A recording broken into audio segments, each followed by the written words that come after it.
So this is Guy McPherson being interviewed on Scientist Warning TV from this gentleman, and he's, one of the hopeful ones, and that's fine. And Guy never really talks about nuclear power plants.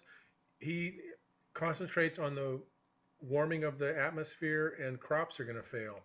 And once no one has any food, no one's going to go to work, right? They're going to be dead or looking for food.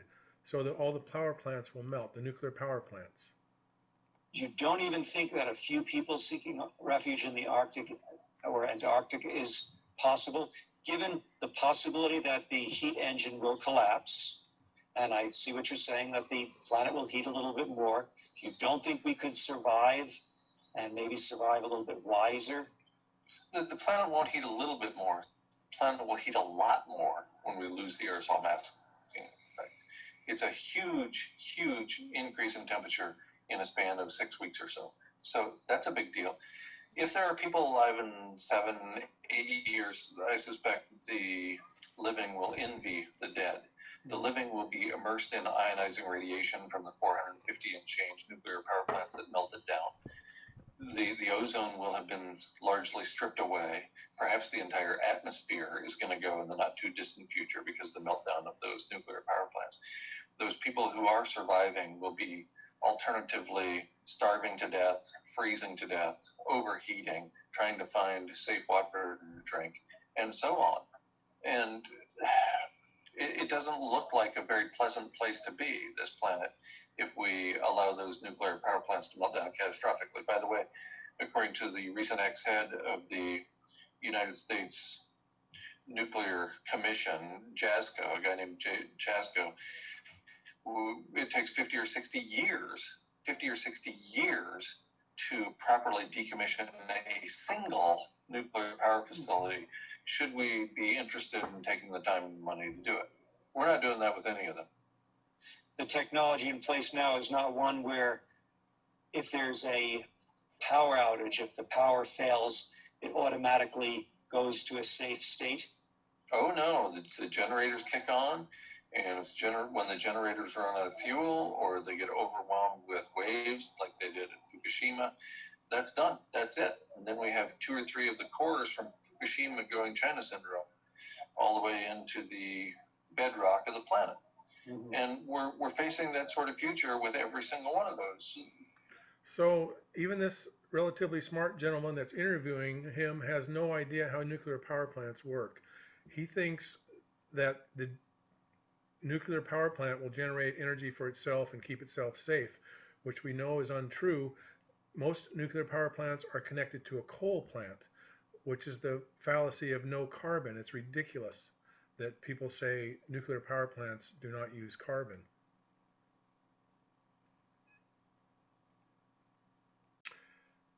So continuing that argument that nuclear is carbon free, just put in carbon free nuclear power and you'll get just tons of stuff that tells you how wonderful nuclear power is and how no carbon is used and everything, except that nuclear power plants are connected to coal plants in case their power fails. And so here's just nuclear power generated currently provides about 20% of U.S. energy and 50% of its carbon-free electricity.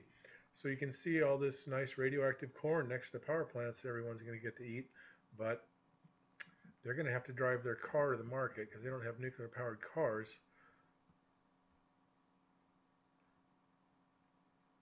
And it says they're shutting down some nuclear power plants, which is good, retired, because they're so old and leaky. So they're shutting down this many here, but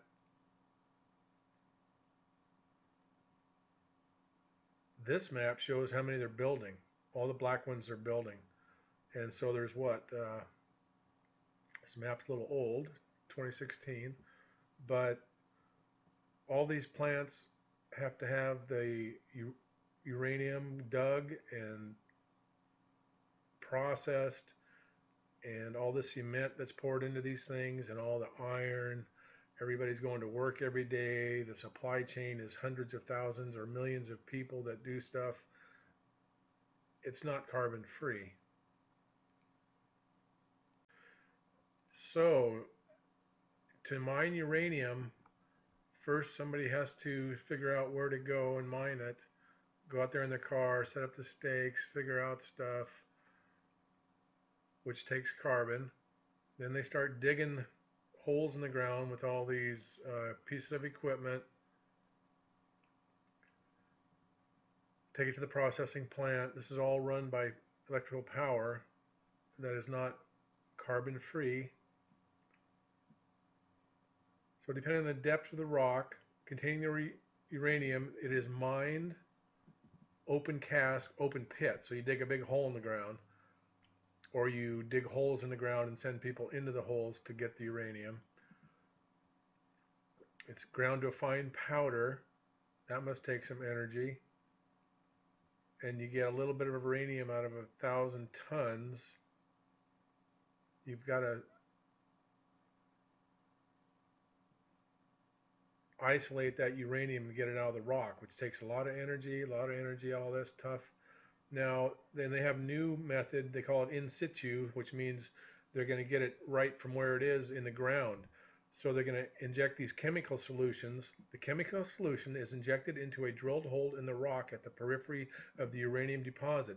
The liquid loosens the uranium from the rock and binds it, so it's flushed out. However, the groundwater currents around the uranium deposit cannot be calculated with 100% accuracy, or 50% as far as I'm concerned. These currents can also change their direction. So all these chemicals are just going to flow left, right, up, down, away, behind you. They're going to flow everywhere and poison everything. But actually that's not increasing the carbon, it's just increasing the poisonness in the world. So here's the New Mexico Bureau of Geology and Mineral Resources, and they talk about mining uranium. This all takes carbon to do, by the way. All this takes carbon. Here's one of the holes in the ground that they dig. Open pit mining. That's in Canada, but the US has a bunch of them. Now here's your tunnel mining to get the uranium. How do you think all this stuff is dug? Do you think that takes energy, power? Just lots of work. Mostly the nuclear power plants are to create nuclear weapons. The energy aspect is just what people are supposed to think. Oh, it's free energy. It's going to be too cheap to meter. So here's when it's mined out of the ground, and it goes through all these. It goes through grinding, crushing, grinding, sulfuric acid, yay, leaching. What do you think they do with the sulfuric acid? Extraction circuit. This is a lot of energy being done, and they get about 0.3% of the uranium. So that's way less than 1%. So 99.7 of this stuff just goes into a tailing pile and sits there and leaches into whatever rivers or streams are next to it. And that's not carbon free, and actually it's hurting the environment tremendously because there's still radiation in this stuff. And then they go in situ, so they're going to pump all these chemicals into the ground, and supposedly it removes the uranium from the rock, and they pump it back out. And it's all very nice. Look, it goes in here, comes out here. That's wonderful. This doesn't go right, it doesn't go towards me, it doesn't go away from me, it doesn't go down, it doesn't go up. It's just, ugh. It's a fantasy drawing. And all this takes energy for everything here. All the hundreds of workers, all the material moving around, all the equipment. So that doesn't look carbon free to me. So whatever building you're in now, think of the footprint of the building, and if the land had to be dug out at all for that building. A lot of buildings, they certainly have to dig out for the basement and the pipes and all that stuff down below. So think of all the energy it takes to dig this out. This is a uranium mine. I can't even see any trucks. Maybe there's a giant truck there. And these trucks that drive this stuff, they like hold 30 to 60 tons of rock. They're huge, giant things that burn, I don't know, 50 gallons to the mile. They're just gigantic things. And all this dirt, they dug it all down. There's some trucks, I think. They dug it all down, then they haul it all up to the plant, and that's just the fuel to get it out of the ground. And then it goes to the processing plant, gets processed and handled, and a lot of these pictures are not the best. They don't want people to see very well, I guess. But all these pits, they're open pit mines. Look at all the energy that was, the whole hillside's gone. The whole hill's gone, and it's a huge hole. Think how much energy that takes. Nuclear power is not carbon free. That's just a ridiculous statement, and I just love ridiculous statements. So I'm just looking at one of these giant mining trucks. This is from Caterpillar. You can see the person sits up here, and this is a smaller one actually, because it only carries 345 tons at once. This carries 345 tons. These tires, I'm assuming, are rubber. That's carbon. Think all the steel that was made and melted to build this thing. That takes energy.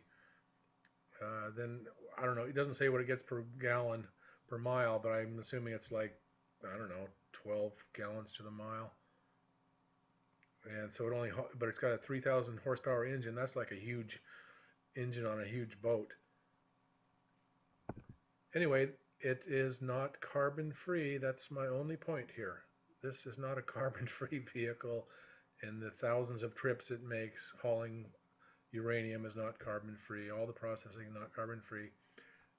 So my conclusion is nuclear power is not carbon free.